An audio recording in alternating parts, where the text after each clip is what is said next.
Well,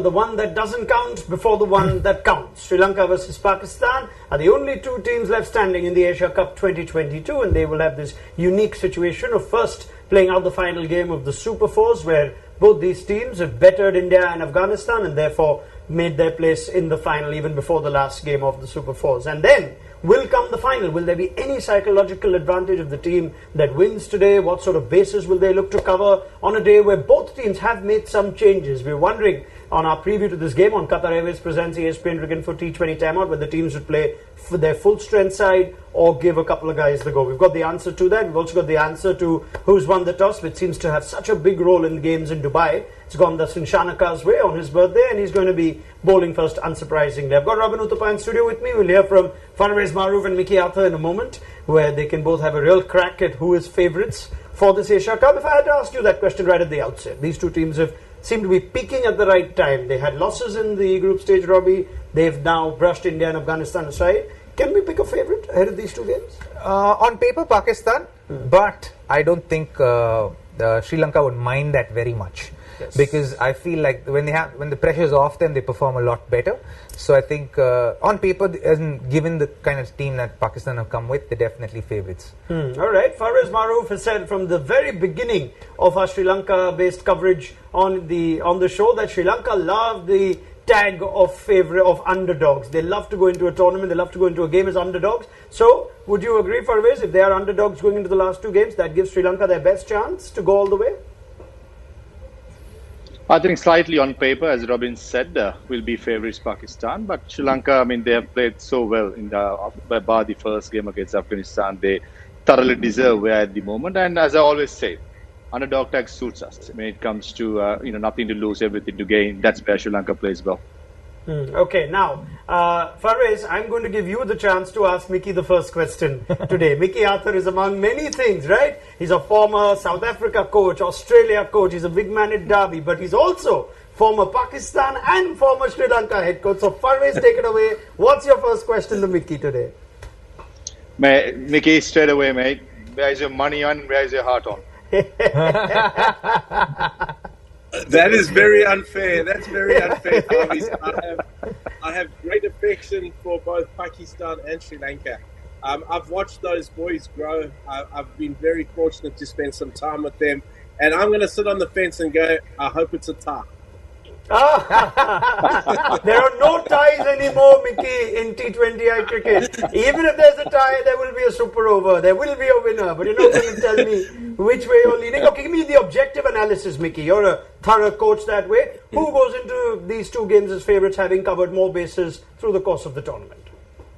No, I think in an objective way, I agree with Robbie. I think Pakistan do, if you match them man for man. But you know what? In big games, and favourite tags go out the window. It's about who steps up on the day. It's about which guy grabs that opportunity to be man of the match and runs with it. And we have favourite tags, etc., etc. But it doesn't really mean anything on the day. Man for man, though, I would probably just say Pakistan are a fraction ahead, but Sri Lanka is a team that plays so well together, with emphasis on team, and that's what Dasan Shanaka has done with them. Did them exceptionally well. All right, well, let's go to both teams, shall we? There are changes that are made. Unsurprisingly, the team winning the toss has chosen to bowl first. Babar Azam also said had he won the toss, he would have bowled first too. Looking at the teams, let's have a look at the two changes made by both Pakistan and Sri Lanka. It looks like some of it is related to injury and some of it is related to just giving players a bit of a rest. It's going to be a T20I debut for Pramod Madushan, the seamer, the right-arm seamer, and they've given Asita Fernando a bit of a break. And Dhananjay De Silva, curiously, comes in. Charita Salanka, who's had such a poor run of form in the Asia Cup, finally finds himself out of the team. De Silva also gives them a little more bowling if they need it. But those are the two changes made by Sri Lanka. I'll go to Farveez first up. Farveez, you'd said you'd still play Sri Lanka. You'd still give him a chance to come to form. What do you make of that decision, Dhananjay De Silva playing ahead of him?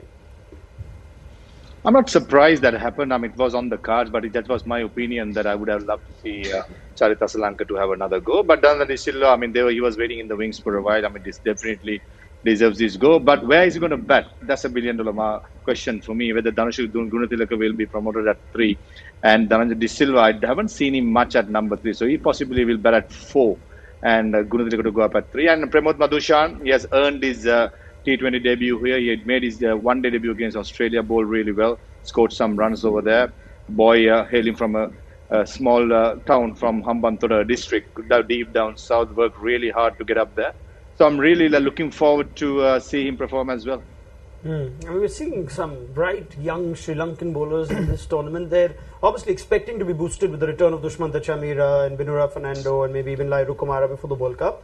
Does that look like a strong bowling lineup? Yeah, it does. As compared to what they used to have in the past, I think it looks like a much better bowling lineup. With the fact that they have a lot more options as well. You have to look at the fact that Patirana is also sitting out on the sidelines waiting for an opportunity. He did get one in this tournament, but I think he's someone who seems very exciting for me as far as Sri Lanka cricket is concerned.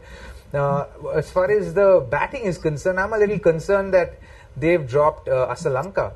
As in, I think he's a high quality player, and I reckon they should have backed him. I think sometimes showing that confidence in a high quality player is reposed when they go in through little bit of lulls. All right, interesting that. Mickey, you know the players well as well. I wonder, Asalanka, someone who was so good at the World Cup last year, you'd have wanted him to get into form. Probably takes one game. Now that you played De Silva, good chance that they will play Dhananjay De Silva for the final as well. That's the sort of indication with this sort of selection. Yeah, that is the indication with that selection, and like everybody has said, I am a little bit surprised by that. This was a perfect game to give Charith that opportunity to find some form. It was dynamic. He is a very dynamic, very, very good player. Scores quickly, scores all around the wicket. I agree with Farveez. Danushka will have to go at number 3, and they'll use Dhananjay De Silva somewhere through the middle. He does provide a little bit of off spin to their, but very surprised that they didn't give Charith another go in this game.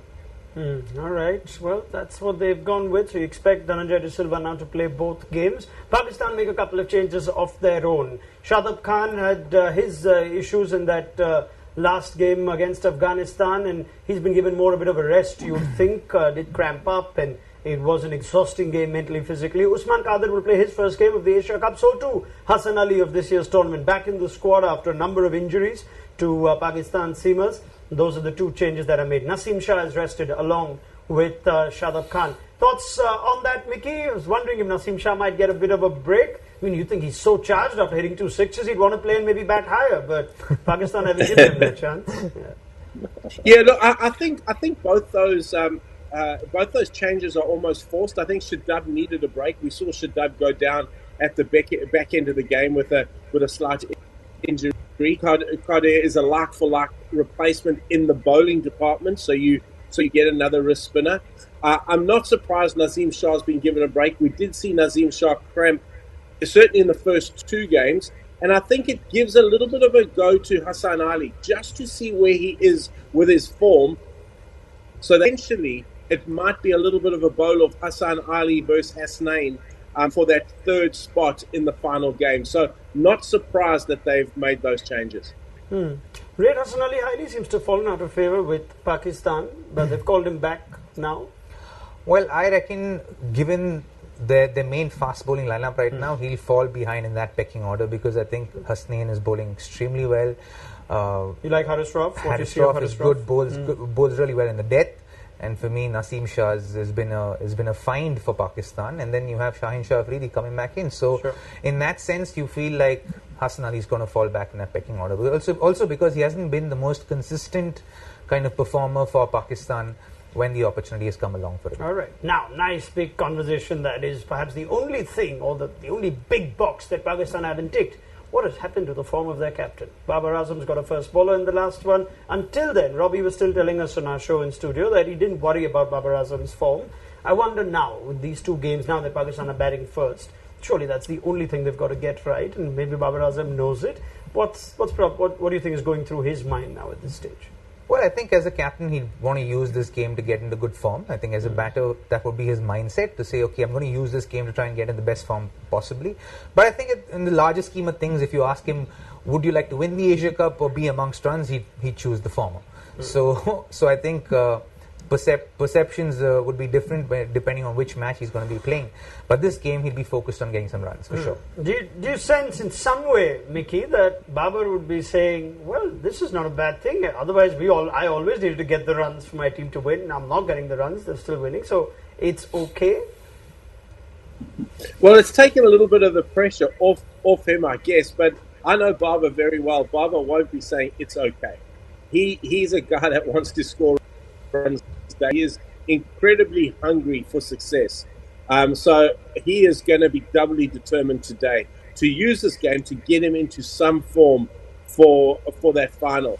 Robbie spoke very well at the start by saying he felt that he wasn't out of touch. You know, there was a shot against Bhuvi against India where he kind of waited for the ball and hit it off his hip. And he looked in good touch, albeit that he didn't get runs. I thought Farooqi beat him with a little bit of pace, and there was just a little bit of indecision in his footwork in the last game. So he'll be wanting to earn that out today. Babar will be very hungry for us. All right. How are Sri Lanka planning to attack Babar Azam, Farveez? I think this is a game of importance on that front. If Babar gets runs today, you think, oh, he's a different beast or a different threat in the final. If you get him out cheaply today, some sort of advantage for Sri Lanka. That's something they want to get right today, getting Babar cheaply. Definitely, the psychological effect would be massive. A player like Babar Azam, I think Sri Lanka will be targeting him with Dilshan Madhusankar, ball swinging back him and try and trap him with LBW or get him bowled. That's where I think Babar has been a little vulnerable in the past, and Dilshan Madhusankar, the way he's bowling, I'm sure Captain Dasun Shanaka will use the similar tactics he used against Virat Kohli as well.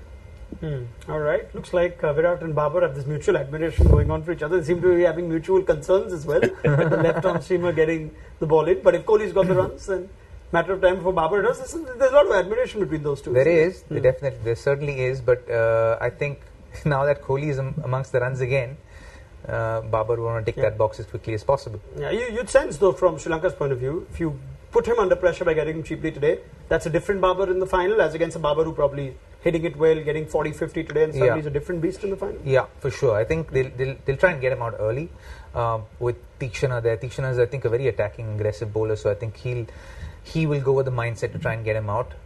And he's seemed a little bit indecisive with his approach when the spinners are on. Even that dismissal against Bishnoi was a very a soft one. So he's been there and thereabouts, but like Mickey said, I think he'll be extremely hungry to get runs, but his focus will be on getting back to form in this game. All right. Well, let's take a moment and get some numbers going. Once again, Gaurav Sundararaman is going to continue to be a big part of our preview programming. But let's see what he's got for us today, in particular with the move that Sri Lanka went into this tournament with, which we weren't quite sure of. Do the two right-handers work at the top with Gunatilaka at 4? I think he's found something on Kushal Mendes that seems to have just shown that Sri Lanka's tactics have paid off. Let's have a look. Today's game between Pakistan and Sri Lanka is a dead rubber, but it's a good practice for the final. At the start of the competition, Maharoof had mentioned that the only way to play Kusal is at the top. Although Gunatilaka and Nisanka were kind of split, this turned out to be a really good move in hindsight for Sri Lanka. I thought I'll just deep dive into Kusal Mendes a little bit. A player who's not really known for his T20 batting has come up the trumps this time around. If you look at his stats position-wise, I think Farveez had mentioned clearly that if you play Mendes, you have to play him at the top, and the stats back that very well. As an opener, he averages 35 and strikes at 143. At all other positions, he strikes just at 98. For the player who plays spin so well, I wonder why these stats at the middle order is so low. I would like to know what Farveez thinks about it. The other thing is about his scoring range.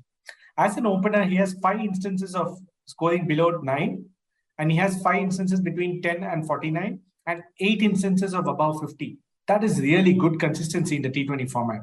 And when you look at his pace and spin stats, we saw the other day, he hit Ravichandran Ashwin over extra cover for 6. He has some really good strokes. With pace, he averages just 23. With spin, he averages 86 and strikes at 187. For an opener, these stats are completely opposite of what you would expect. Someone who's good at pace and who actually can strike the ball well against pace is someone you want at the top of the order. But in Kusal's case, it's completely opposite. I wonder what Sri Lanka thought about Kusal when they sent him up the order, and what message does it send to a player like Gunatilaka?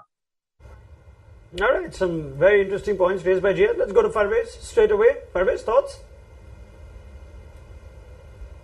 The GS, Sri Lanka has a, bigger percentage when Kusal Mendis scores runs. I remember when Kusal opened the batting in the Nidahas Trophy a few years back. I think Mickey was the coach for Sri Lanka against India and Bangladesh. In that series, that's where I think Kusal nailed his position as a 2020 opener, but eventually he lost form and got himself dropped. Then he had that issue up in England where he got suspended, and he broke his rhythm over there. So I think going forward, yes, Kusal Mendis is a great player against spin more than fast bowling, but last few months I've seen a massive difference in his technique as well and the ball striking against fast bowling. So I reckon even up in Australia with the bounce, he likes the bounce of the bowlers. He could be found really hard for the opposition if Kusal Mendis goes into that World Cup with the top form. Yeah, Mickey, you know Kusal Mendis well. You worked with him. Anything to add to that? Yeah, no, I think I'm not surprised his stats are better against spin. He's right at the top of the order in 2020. He's so quick on his feet. He sweeps well. He comes down the wicket well. He judges length very, very well. So that doesn't surprise me. What he's brought to his game now is a little bit of the fear. He's taken the fear factor out of his game. He's allowing himself to score. He's showing intent to score, and that's something that sometimes was lacking in his game. He looks very confident with his game now, and when on song, Kusal Mendis is the best batsman Sri Lanka have at the moment. Even as the game evolves now from the time that you played the first World Cup, there are hard-hitting, power-hitting openers who match up poorly against spin at the top, and we're seeing more and more spin at the top. Such a big advantage when your opener can dominate spin. Yeah, absolutely. I think it actually is a need of the hour at the moment, because you have a lot of teams coming up with spinners opening the bowling. So you need someone who can play spin fairly well, or at least have attacking options to spinners in that first 6 overs. You sense, you're a good person to ask this, that it's just a different kettle of fish when you are naturally good at playing spin and you open, as against players that need to work on playing spinners as T20 openers who may have other great skill sets. That's why they open. Yeah, so I think sometimes what happens with the openers is they need to get their blood going, so to speak, before the spinners come on. So sometimes it's not necessarily that they're bad players of spin, it's just that they don't like starting with spin, right? But if you're a good player of spin and you just shift your mindset a little bit, then you can adapt to that very, very quickly. I think Virubai was a massive example of that, right? And I think when Virat opens the batting, we saw the difference yesterday. Yeah, you saw the difference yesterday. Because the approach is very different, right? It's just a mindset change. It wasn't that he's a different player or anything of that sort. It's just a shift in your mindset and saying, okay, this is how I'm going to approach it.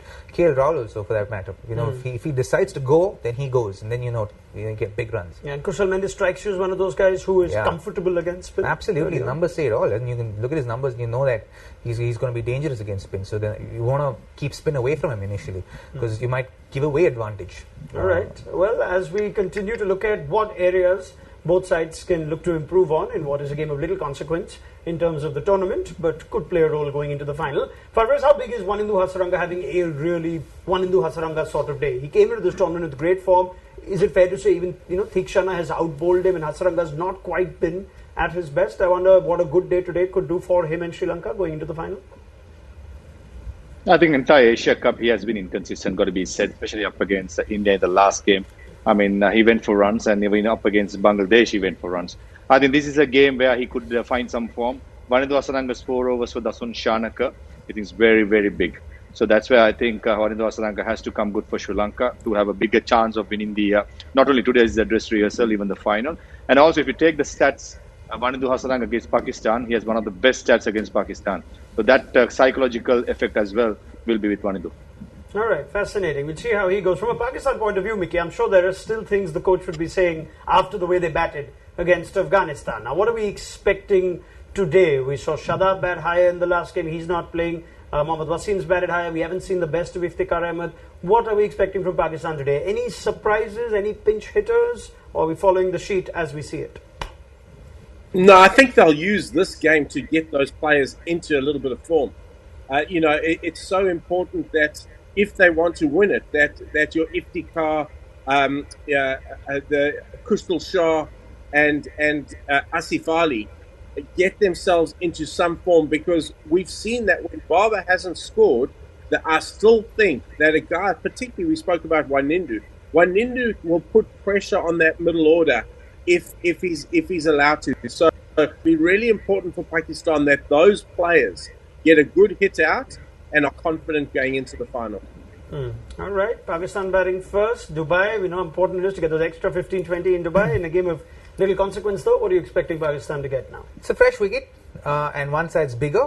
So that one side bigger is going to be relatively bigger than the other side. So you got to plan your batting accordingly, your left and right combinations accordingly. So because all of these factors come into when you play on a ground where one side's bigger and the other side's smaller. So your bowling changes will be made accordingly. So I think it'll be interesting to see. I'll still on a fresh wicket, I'd say about 175. Yeah, works on 175 to 180. Farveez, first innings prediction. I would reckon quite something similar. 170 to 180, Sri Lanka will have done a good job, especially with a debutant coming in as a replacement for Asita Fernando. Sure. Mickey? Yeah, I'll go exactly the same without wanting to sit on the fence. Will say is that Pakistan, I don't think will mind batting first, because that could happen in a final. Even though Baba would have, had he won it, he clearly would have bowled. But I don't think they'll mind, because it gives them an opportunity to set. And we did speak right at the start of the tournament as that perhaps being the one Achilles heel. Yeah, absolutely. Might be a blessing in disguise should they lose the toss in the final and need to win it the hard way. So they're going to get some good practice today for it. This game is essentially about practice. So we'll see how Pakistan goes. Should give us enough conversation at halftime on Qatar Airways Presents ESPN Cricket for T20 Timer. Do join us then with Mickey Atta, Farveez Maharoof and Robin Uthappa.